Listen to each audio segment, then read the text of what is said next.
Game failing to initialize because of the DirectX 10 DLL? I'm Sophie Chen, a Windows Systems Specialist. Let's sync your multimedia environment and get you back to gaming. To kick off the DirectX 10 guide, I've provided an official resource for maintaining a healthy and synchronized workstation. This is the DirectX 10 Update 37, a legacy DirectX 10 helper component. It manages unmanaged orchestration of graphics assets for multimedia data links requiring the March 2008 runtime manifest. Let's transition to the solution, starting with the official Microsoft redistributable. DirectX 10 37 is often associated with game graphics and audio processing. Reinstall the Microsoft DirectX End-User Runtime to restore legacy DirectX files and update your GPU drivers for OpenCL, OpenGL, or CUDA support. If you're still seeing the missing file notification, we should attempt to force a synchronization between the software and the OS.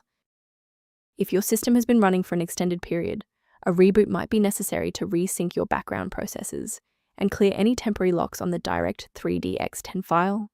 To avoid losing your place during the restart, bookmark this page now, or hit the like button to save this video to your library for easy access later. Next, we'll move beyond the basics. If your screen hasn't changed after the restart, follow me to step 3. If you need to pause the video while your folders load, don't hesitate. If the reboot failed to restore the graphics library, we need to manually install the legacy components. Download the DirectX End-User Runtime, June 2010, from the official Microsoft site. Modern Windows versions often lack these specific files by default, and this installer is the only way to restore the D3DX, X input, and X audio stacks. Why are we doing this? Well, these legacy libraries are not part of the standard DirectX 12 package. This installer places the exact missing binaries into your system folders to resolve the launch error.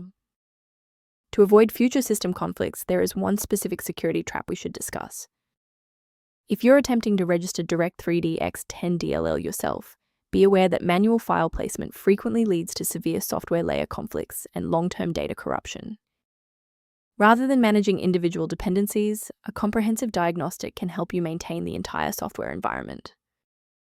If registry clutter or DirectX 10 inconsistencies are suspected, the maintenance tool below offers general documentation. I hope this resolved the conflict preventing DirectX 10 from launching. For more deep dive technical tutorials and system configuration guides, subscribe to our channel today.